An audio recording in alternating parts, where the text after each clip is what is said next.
This is When Kings Unite, the podcast where we journey with our mantra, Masculinity as Medicine. I'm Dr. Freddy, and I'm ecstatic to be your host for this episode. And as always, I'm joined by my fellow kings, Smit, Chris, and Wes. Today, we're going to have what I'm sure will be a spirited discussion about the role media and sports and entertainment plays in shaping our views of masculinity. Sometimes the messaging is blatant, other times it's subliminal. We will be exploring both ends of that spectrum and hopefully have a little bit of fun doing it. Are you ready? Let's go.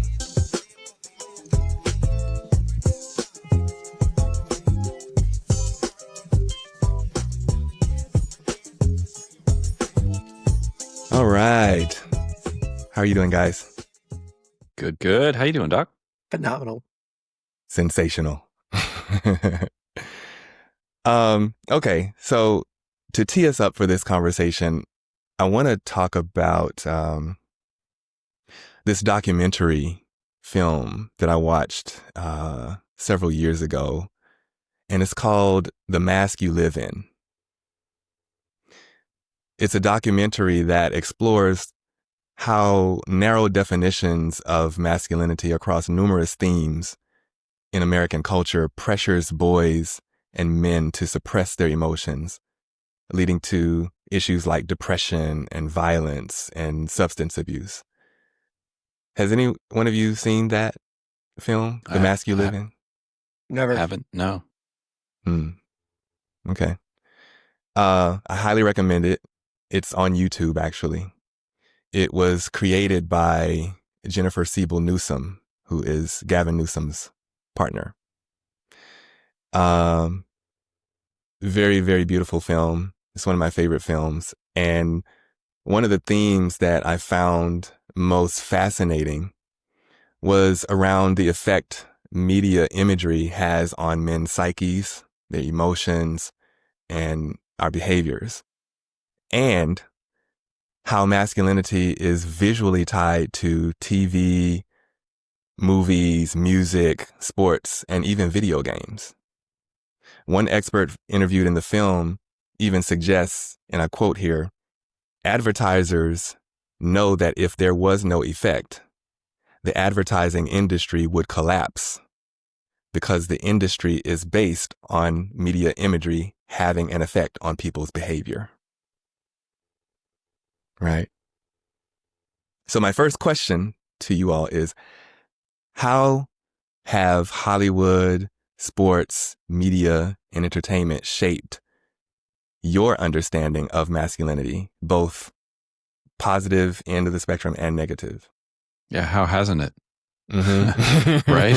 That's probably it's a much shorter answer to that question is how hasn't it shaped it? Yeah. Yeah, the imagery piece of it that you were talking about. And of course, advertisers do it because it works, right? That's only logical. But you see growing up with these beer commercials with these guys running around on the beach with their shirt off and they got the 6-pack abs and, just like the perfect body. That's the first thing that comes Freddy to my mind because he has one. Right. Yeah. He's like, oh, you mean like this?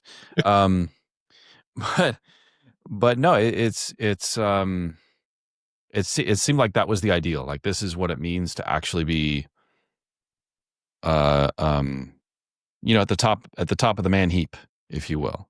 This is what it looks like. And I never had that.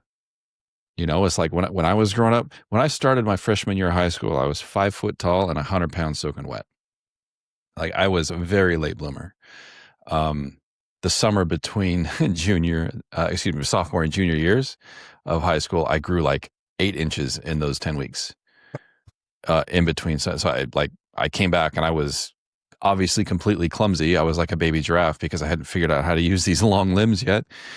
But I was never, I was, reasonably like athletic. I could play basketball or soccer, whatever, and hold my own out on the, just at not competitively, but just out there playing pickup ball or whatever. But I never had like the prototypically sculpted male body that we all see. And that was something that always stuck with me through much of my life, of judging myself as not being attractive enough, not being desirable enough. Like, what hot chick is going to want this because I don't look like the guys on TV do? Yeah, thanks for speaking of those things. Like, I'm just like kind of recalling a bunch of like movies that I used to watch in my head right now, and yeah, this is something that I found really like pretty distasteful. And I remember even like feeling it as a kid, like the the jocks, the really big men who were like crazy muscular, always had like the girls. Like I remember that was like so clear in almost like every fucking movie that I watched, like movie show. Um, yeah, and it was like, oh, so I have to look this certain way in order to get that experience out of life. Um, yeah, and that was like really jarring because I think that's where a lot of my views around relationships, sex, how I view myself as a man, like it was largely tied to like partners. And if it never like fit that model, like it was bad. And that also includes like, you know, I'm a straight man, but I also have like a lot of friends who are not, right? And like there was a part of me I remembered like always feeling jarred, like, oh, but that's not the thing that I learned. And like I always had to kind of like work through that. And I'm really glad that I did to be like more open hearted. But yeah, it was really kind of upsetting. And it also reminds me like it only speaks to like a very small, minute percentage of my of like society in the world. Movies and shows do that portray that. One thing though that I am recalling, like specifically like the Karate Kid, like it's usually the heroes in that movie are the ones that are like the most purpose driven. And I'm really glad that I actually learned that message. Because that's something that I actually believe that I practice a lot in my life is like how can I like lead through purpose. Um, and it, like sometimes those guys weren't like the biggest people in the room, but it like ended up being the best case scenario for them at the end of the movie. So I do remember that as like a really cool silver lining in it. But yeah, I'm kind of like I have some upset and anger with Hollywood and like media in general. I feel like because I feel like sometimes they don't really care about the impact they can have on the world. Like just portraying things a really certain way. And I think it's amazing, like some of the artists and directors that choose to like step outside of that bubble, um, on purpose to create like a real shift. I'm like, wow, that's nothing more brave and courageous than to like step outside of what society tells us to be. Yeah, I grew up. So my middle school experience was around the time both Twilight came out and 300 came out. So on one hand, it was like the girls drooling over Taylor Lautner, who had like a fucking 8-pack and was jacked. And the dudes are like, yo, look at these fucking Spartans, dude. Like, let's fucking get just as jacked.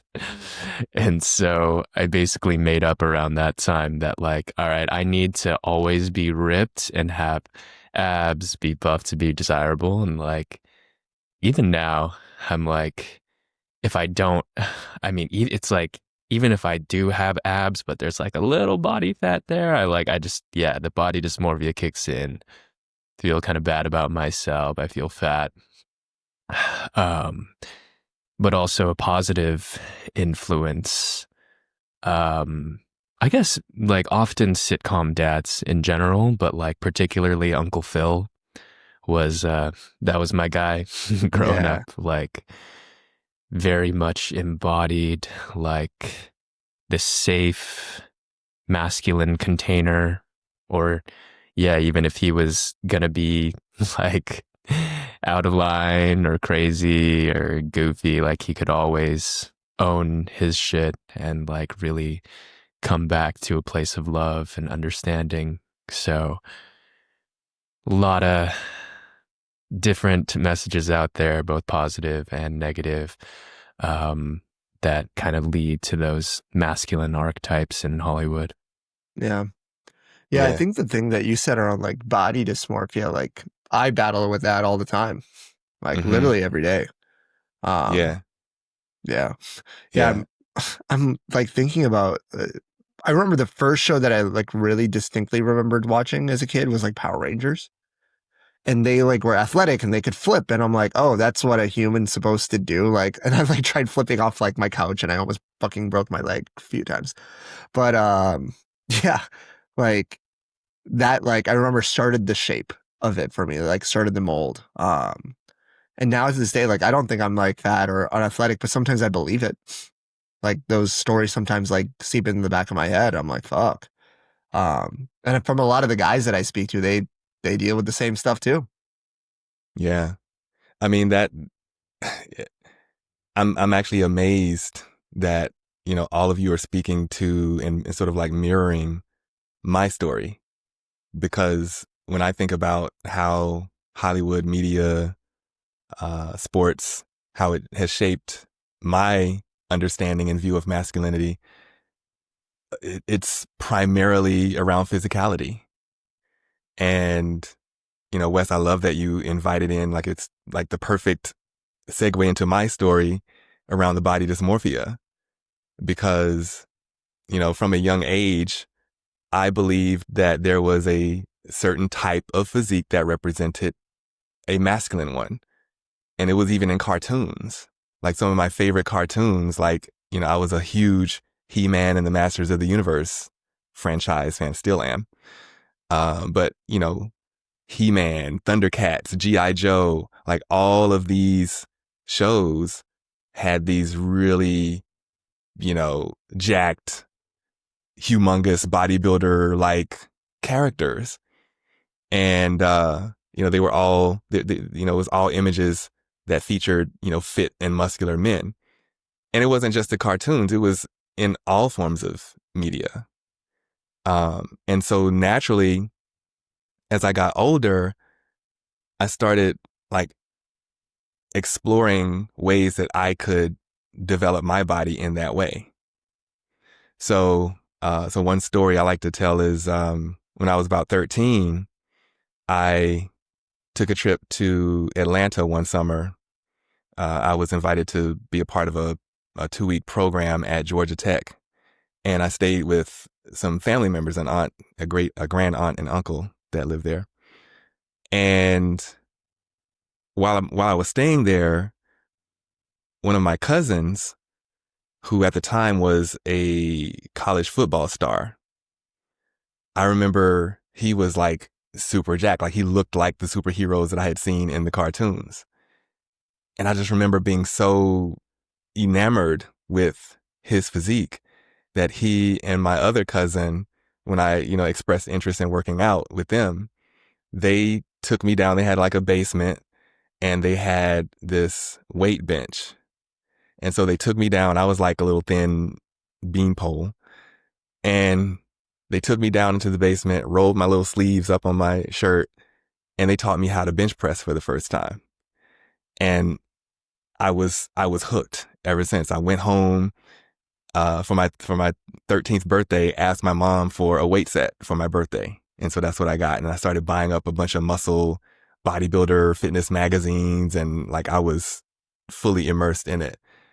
And with that came the body and the muscle dysmorphia, because as thin as I always was, like, and seeing all these images of all these men who were much larger and more ripped and, you know, all of that, it was this perpetual state of comparison that I was in.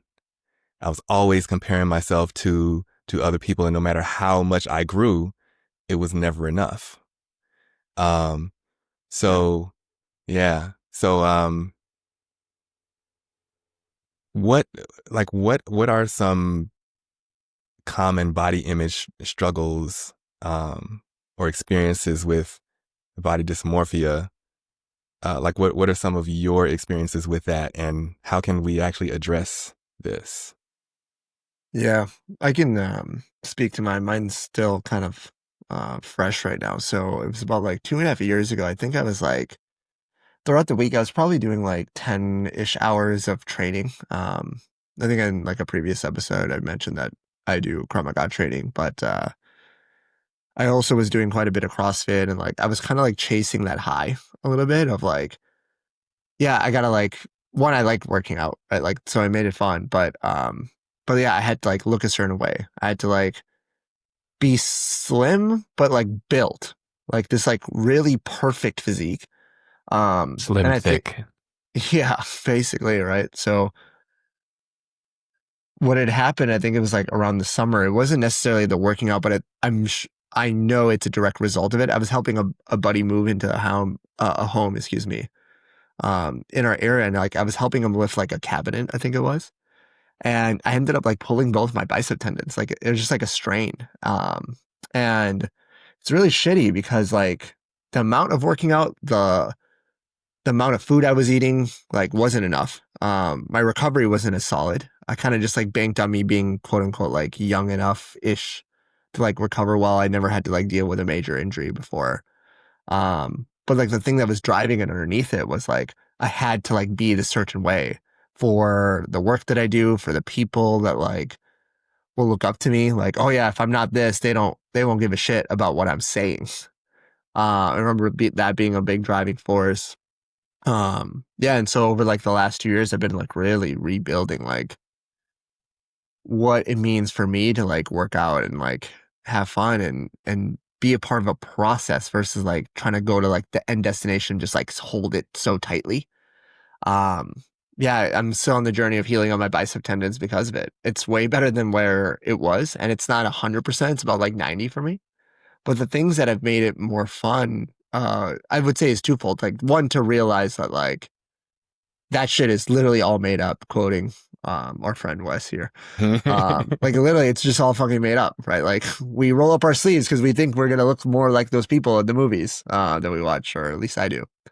And it's so many other things. So that was a big one for me, is like realizing that like, hey, this is just a made up construct.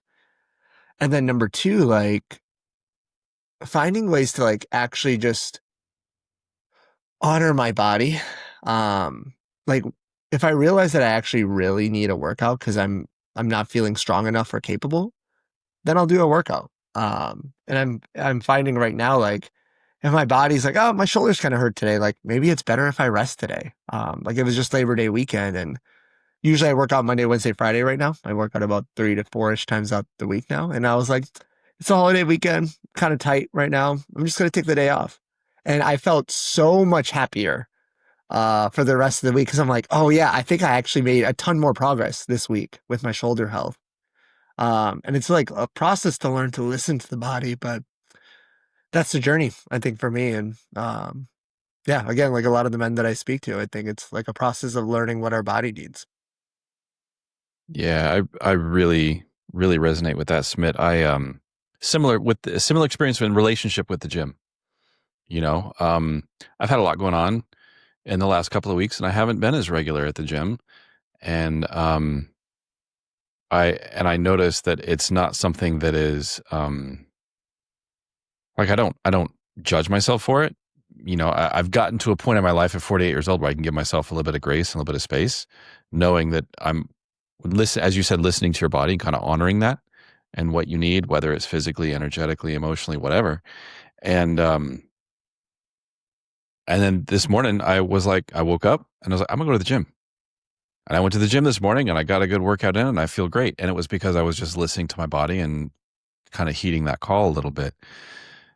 But man, it's taken a long time to get there for me. The whole decade of the 2010s, I think in that 10 years, I ran 15 marathons. I was always running. I was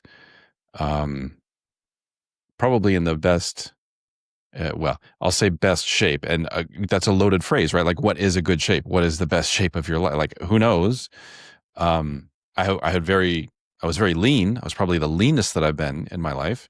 And maybe I was more fragile than I'd been in my life physically because, you know, of how I was approaching various different training routines and how light I was at that time, how much I wasn't doing any strength training or anything, you know, to support the running work that I was doing. So yeah, it's taken a long time for me. That's one example of different periods that I've gone through in my life in terms of my physical well-being. And it's been just recently where I've started to get that attunement and like listening to it and just being with, because even when I was running 60, 70 miles a week, and was as lean as I've ever been in my life, even from when I was a teenager. It still wasn't enough. Like Freddy said, it was like I still would stand there and look at my shirtless torso in the mirror and be like, oh, you got a little bulge here, you got a little something there, you know? So I think it starts with that acceptance, and then just attunement, just really listening and just feeding the body what it needs. Yeah, I do that a few times a day. Look in the mirror. Pinch here and there. So I grew up as a pretty chubby kid. I've probably talked about this before, but yeah, I got made fun of a lot by my family, by my friends, and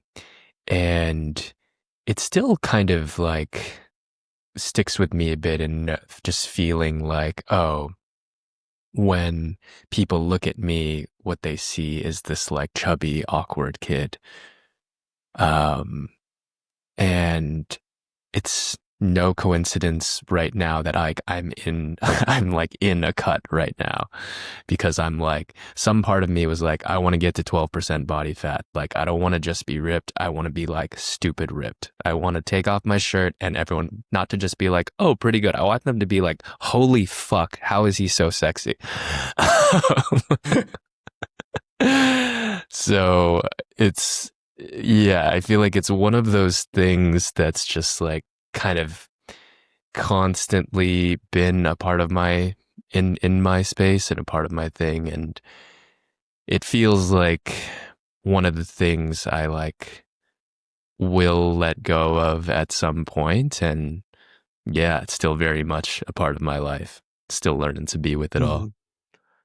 Yeah. What you're kind of unlocking for me, I think I kind of buried this a little bit for a while, but I remember being a kid, probably like 4th or 5th grade, whatever that age is. And I was also a chubby kid. I think you and I like kind of talked about it offline before. And I have now this really distinct memory that I remember is I took off my shirt in our bathroom, like in my parents' home. And I took off my shirt and I looked at myself right in the eyeballs. And I kept saying, "You're fat. Go fix yourself," over and over and over again for like, I kid you not, probably like an hour, until I believed it. And then I wanted to like change. And I realized like in that moment, like I could have went totally sideways. I could have got like an eating disorder. I could have got whatever. Like it was like really crazy. And it's nuts because like I'm with a partner right now. She's like, honestly, I wouldn't mind if you had like a huge gut. Like she's like, I would still love you. And like it made me realize actually, as you were speaking, what she just told me the other day, man, was I will be loved no matter what. But that was like the fear. It's like I won't be loved. Which is actually, a little side tangent though. That's also something that media has taught me is like how to love. Not just like the body stuff, but like I think underneath it for me is like, you want to be loved? Do this. And if you don't, then fuck you. You won't be loved. Yeah. Yeah. I love this. I actually did a couple of years ago, I did some somatic therapy work. Actually, it was actually somatic coaching. I did do somatic therapy also, but I also did some somatic coaching. And this was a couple of years ago. I'm in my 40s at the time. I'm now in my mid 40s at the time that I did this coaching. I was in my early 40s. And one of the things that came up for me during this somatic coaching was like the coach had me to drop from my head into my heart and into my body and listen. And one of the things that my body spoke to me is, I'm tired of being abused. Stop abusing me in the gym. I don't want to do this like this anymore. there's another way. And so from that point, I started exploring other ways of training than just going into the gym and just lifting heavy and, calling that a workout. When I was in high school, I have a history as a gymnast. I did gymnastics. So I started doing more gymnastics type movement. I started doing, there's a guy on YouTube who does, like male specific yoga. It's called Man Flow Yoga. I started doing more of that. And I started exploring all of these other different ways of, exploring my wellness. And that's where I shifted from it being fitness and started looking at it through the lens of, this is my holistic wellness journey, not just my fitness journey. Yeah. And Smit, I love how you're bringing in other aspects of how media shapes our masculinity conversation other than just the physicality. And I want to kind of pivot and explore that a bit as well. Like, what are some of the other areas other than just physicality that media shapes our view of masculinity? Yeah, I'm trying to figure out a way to. Do you want to go, Wes? Sorry, man. My turn. No, sorry. Go ahead. Rock, paper, scissors. Thanks. I want to see a fight. Yeah, Fight for it. Yeah, one of them is one of the concepts that's really coming up for me right now is like through the lens of intimacy. Yeah, it's been really cool actually, Freddy, because I've spoken to you about this, but I feel called to like share it with the world. I think you've really changed how I look at intimacy with people. I was really on the journey, but I feel like you were like a really pivotal person in my life that like really shifted it for me to like allow more love. But I think I've been afraid of being like any other label besides like heterosexual, essentially. Like I was taught at an early age, like, oh, if you're gay, you're bad. If you're whatever else, you're bad. Like, it doesn't matter what label. It's like anything else besides heterosexual is bad. No. And it's really sad, like what that is. And I've always been empathetic and really loving. And I'm like, that's something that's never left me. But there's like that thought that was running in the back of my head is like, oh, I guess that's bad. Am I being like, there's a second thought or a judgment or a second guessing. And what it's also really taught me is how to not make friends, media and outlets, but specifically like with men. It's like, great, if you're not watching sports and drinking beer, you can't be friends with a dude. And not that I'm like against sports or anything, but it's I still watch it. I think it's a way that I can connect, but it's not the only way. Some of the most memorable moments in my life are like when I've been held by other men, not even like sexually, but like just the intimacy that was there. Like I remember all of you have held me literally at some point, crying hysterically or laughing hysterically or whatever.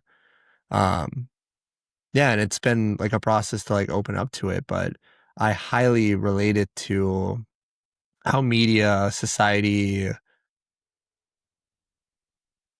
really like the world, how it teaches us to like close our hearts. It's taught me to close my heart. And I actually wish there was way more content around like, how do we be whatever we want to be, but like be as open-hearted and as loving as we want to be. Yeah, I completely agree with that, man. It's I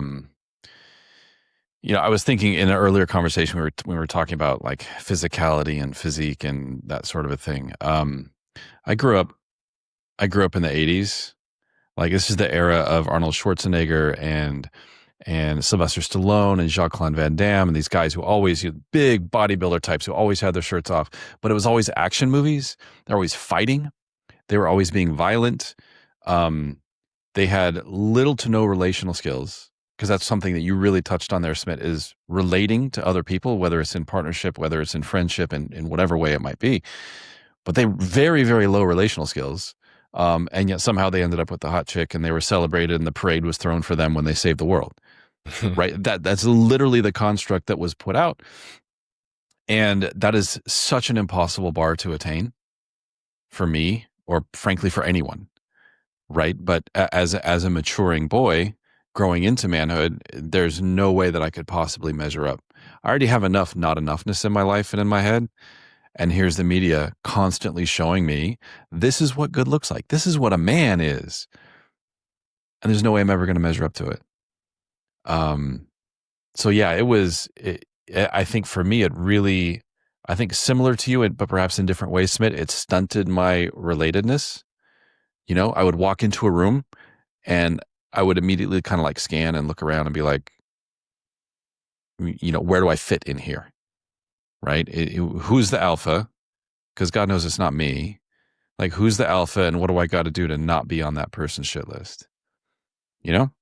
That was, and it was completely, I think, informed so much. I won't say completely, I'll say informed so much by that media indoctrination. And, you know, the fact that all of our peers growing up at school and on the playground, they're all indoctrinated with the same stuff, right? For So sure. if it's not media, it's being reinforced on the playground and how we choose to play with each other and learn with each other and grow with each other.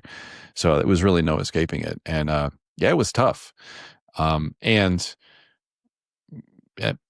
you know, in my late 40s now, I'm getting to a point where have access to those stronger, deeper relational pieces of myself, like you're saying, Smit, holding and being held by other people, men, women, like whatever the situation calls for, and really powerfully being there for my partner and her, you know, allowing her to be there for me, and then for all of the close people in my life, and for you men, it's just like I looking back now. 22-year-old me would no way he would be sitting in this chair having this conversation with you all, right? Because it was such a different life and such a different space. And I'm grateful for the growth and the maturity. And I just wish that I had this wisdom and knowledge back then. Yeah. Yeah. What I feel kind of called to share this. It was, I won't go into all the details, but I thought it was so amazing, Chris, when we were sitting on that airport together.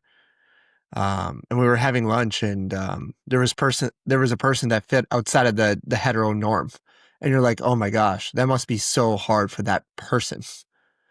And I like was so like caught off guard, and I like was like, yeah, I bet it is really hard. And you actually gave me that, but for me, I'm like, wow, how loving is that for you to like see that. So thank you like for being a model of that everywhere. And I really see like. I can appreciate how hard it's been, but I really see like who you are right now and how loving and open-hearted you are, man. Okay, Wes, you can go now.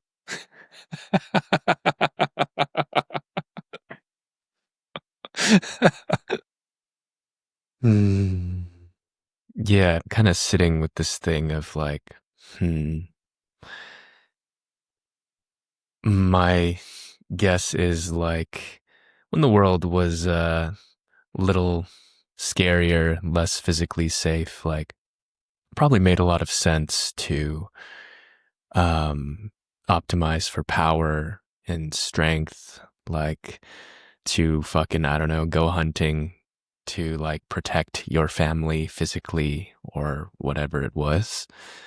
And so I don't know why there's something in me that's kind of like, I guess wanting to acknowledge too, like there are likely some good reasons, like survival reasons, why like those stereotypes like evolved in the first place, and probably not doing a whole lot of good for us now. I think, yeah, one of my TV dads I mentioned was Uncle Phil. The other one was Kobe Bryant. Growing up in Southern California, just worshiping him. And I don't know that he was like super toxic. Well, fuck, I don't know. Maybe a little bit. He do got a court case out there. We don't need, but yeah. Like I feel like his thing was always like just be so locked in, be like so like emotionally like untouchable, cold, calculated, just like, you know, be in the gym until 11 p.m., wake up at 4 a.m. to lift weights, like isolated, like, yeah, just in the zone of building your own power and strength, not celebrating your accomplishments, no softness, none of that.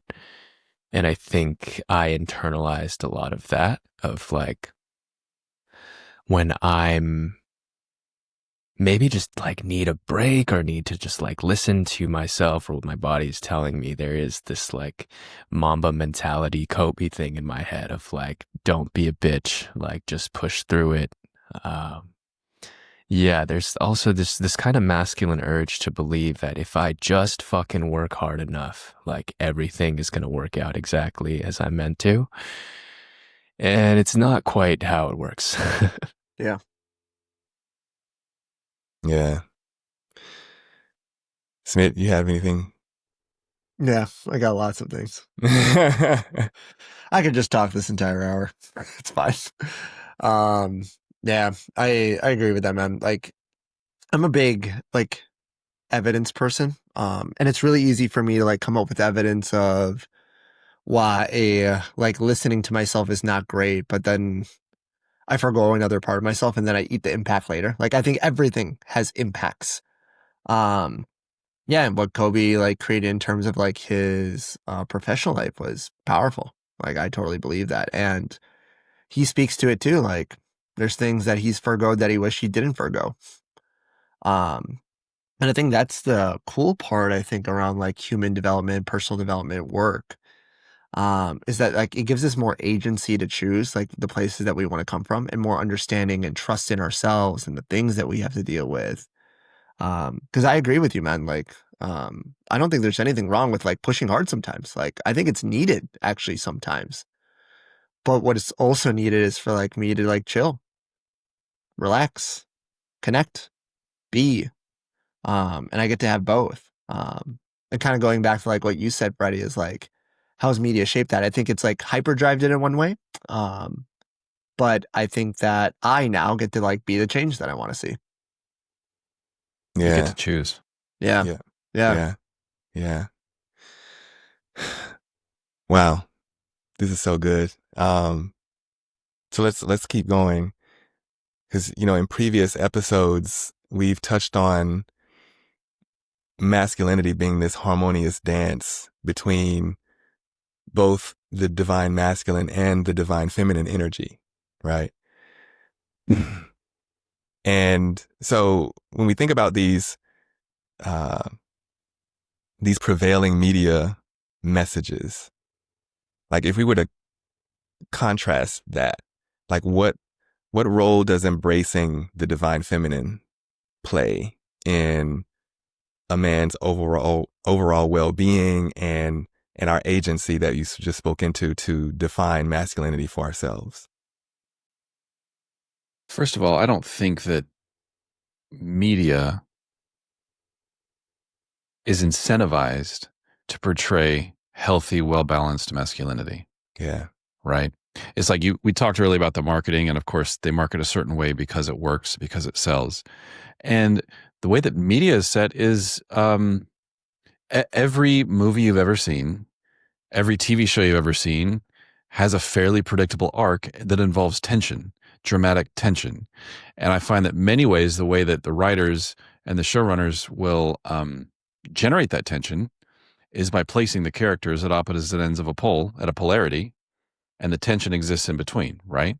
So you've got these hyper masculinized, I'll use the word masculinized in quotes, right? This is these stereotypically mannish men operating in one way, and these stereotypically feminine women operating in another way, and the tension that exists between them because they're not showing that those two sides residing inside of the same person. Right. So it's almost like you have two different halves of every single person. We all have masculine and feminine, two different halves, but they're inhabiting separate bodies on the stage, and they're kind of playing out the inner dialogue that we all have, is perhaps one way to look at it.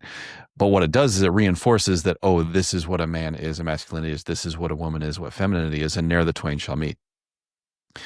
When in fact, the much greater level of empowerment comes when we embrace both, when we recognize and embrace both. I think that comes much more easily to some people than others, regardless of gender, right? I think there are people who just have a lot, for whatever reason, whether it's nature or nurture, just have a lot more facility and access to both sides of their divine energies. I have it that the four of us have pretty good access to our feminine as well as our masculine. And I think that's what has us standing here having this conversation. I don't know that your traditionally stereotypical man would really be wanting to engage in conversations like these. But that's where I think the power is. That's why I think what we're doing is so important, is to show men that it is possible, right? That there is agency, that there is empowerment in doing something different than perhaps what you've been taught by your dad and grandfather, uncles, cousins, or by the media of what it means to be a man, that you can actually tap into all aspects of your being, right? And embrace that feminine. And there's so much gold that comes with that, so much richness, so much access to love and nurturing and care and all the things which, frankly, we all want, men and women, we all want it, but men, we're just trained not to ask for it, to pretend we don't need it. But when you break that down, right, when you get rid of those beliefs and you get into this place of actually bringing in and calling in the divine feminine, man, it's so empowering. Yeah, yeah. Like it's so powerful and impactful when we give ourselves permission to explore the fullest range of our gender identity spectrum, you know, and having a tribe where we feel safe to play in that spectrum. Like that's really, really important. Yeah, the name of that. Me of, go ahead, Chris. Are you sure, Wes? Because I get to go every time we talk at the same time. Why don't you go this time?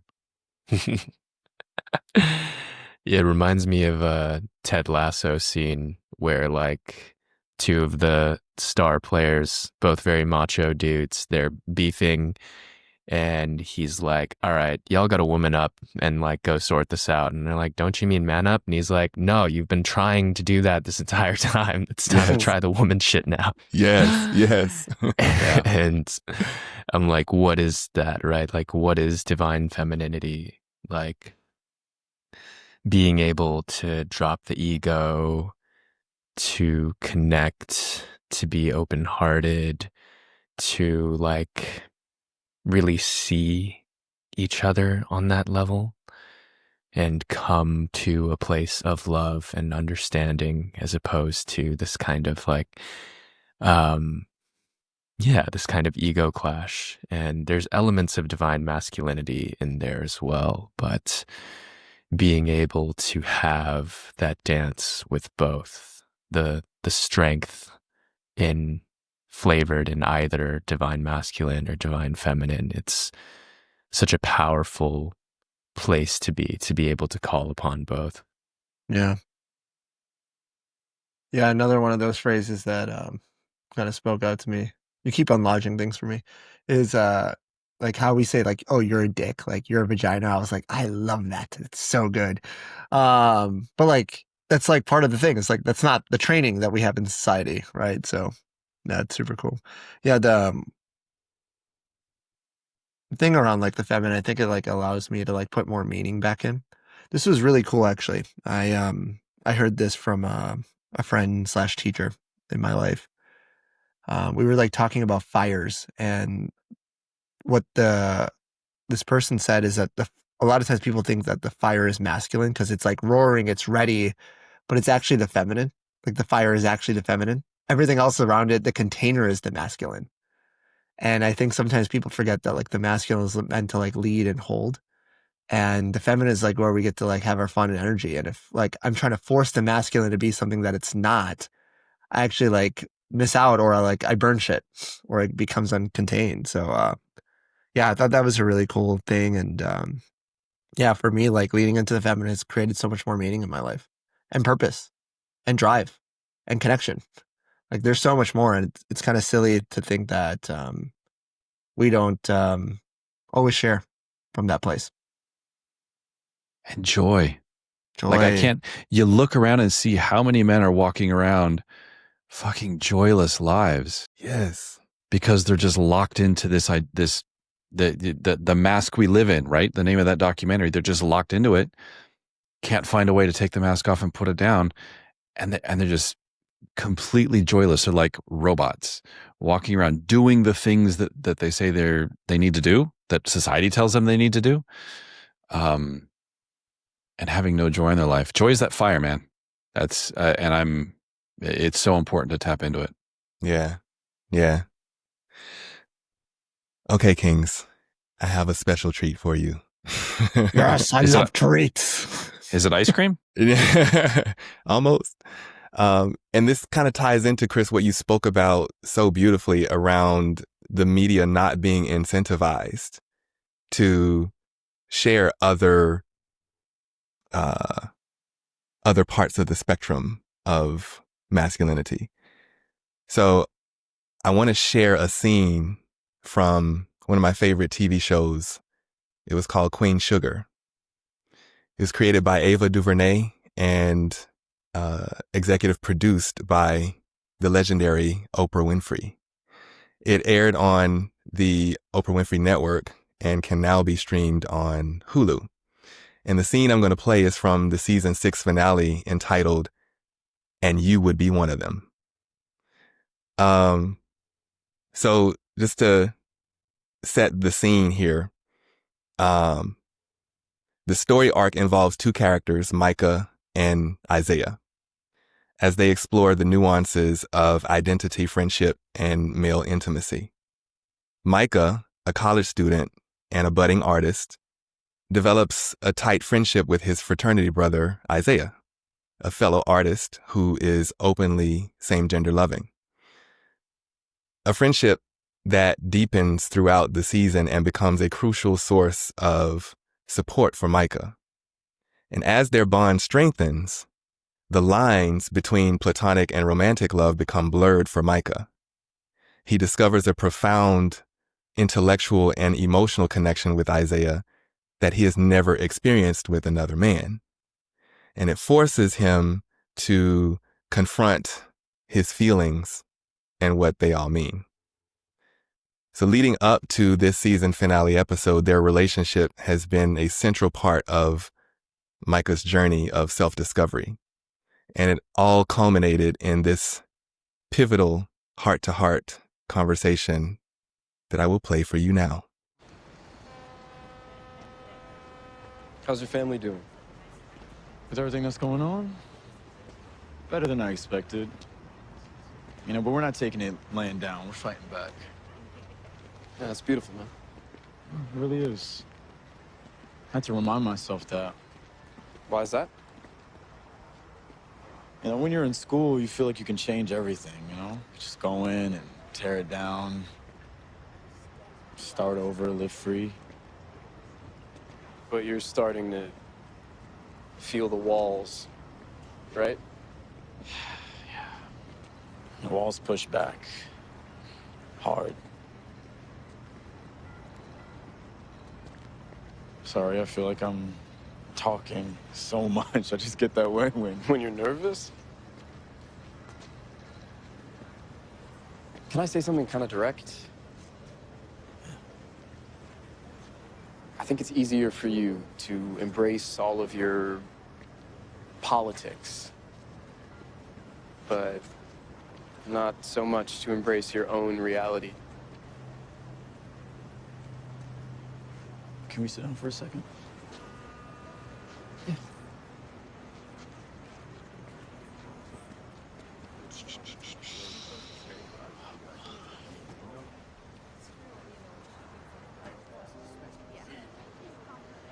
To the extent that anybody could be sure about anything, I don't think I'm gay. But I do have feelings for you. You know, and that's confusing. I feel like my sense of self and my emotional attraction are at odds. Like, the way I feel for you in my heart doesn't match my feelings for you in other ways. So you don't want to sleep with me? I don't want to sleep with you. I can forgive you for that. You should know, though, I don't want anything from you, Micah. I never did. Nothing except to be your friend, your brother. No, but society tells us that men can't love each other that way. No, we don't do that. Women can be best friends, they can hold hands, they can declare their love for each other, but we can't. You know, and if we do, then we must be gay. Exactly. You just said what I couldn't put together. Like, your brain is just so fantastic. Yeah. You're so, you really are. You are too.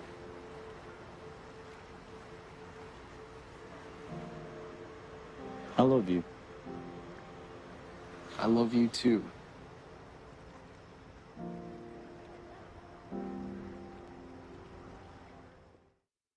I get emotional every time I see that. Yeah. My heart is just really tender after. I saw that when it aired in 2021. And I said, this is the most beautiful thing I've ever seen on television. I've never seen anything like that before. Yeah. So I'm curious to get you guys' response to that. The tension, like the struggle is real. You know, what the conditioning, what we're taught with, what we're taught, how we're taught to be, what we're expected to be from our families, from peer groups, from society at large. Is in many ways a hindrance, in many ways a block to what we just saw. Right. I'm so grateful that this exists out there in the face of all of the other stuff that's out there, of the hyper masculinized bro culture supporting portrayals of masculinity, because this speaks to me. This is, I see me in that conversation and in those men, having the fear of what it might mean for really, really caring deeply about another man. Again, not in a way that questions my sexuality, just as this character, but just everything else, right, that society says we don't do, that women get to do, but we don't, that women get to have, but we don't.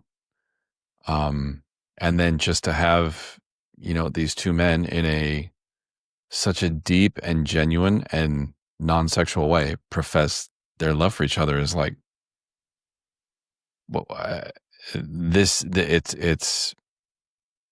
what I want. Yeah. It's who I want to be. Yeah. Thank you for sharing, man. Mm-hmm. I hadn't seen that before. That's woof. Yeah. Thank you. Yeah. That's a gift. My pleasure.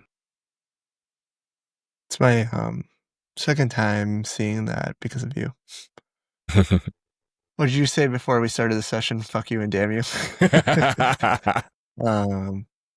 Yeah. You know, It was man, thank you and damn you. Yeah, thank you. Thank you for that too. Damn you too. Yeah. You know, man, like Freddy, that's pretty much like how I've been with you. Like to have someone that's same gender loving, like, and show me love and like me want to like show love back, like believe that I like had to make it mean something more. And then once I let that part of me, for a lack of words, like go, there's like way more love and fun that I got to have like with experiences with you. So thank you for showing me that. Yeah, not just the clip, but just like your love, man. And yeah, it's something that I also wish that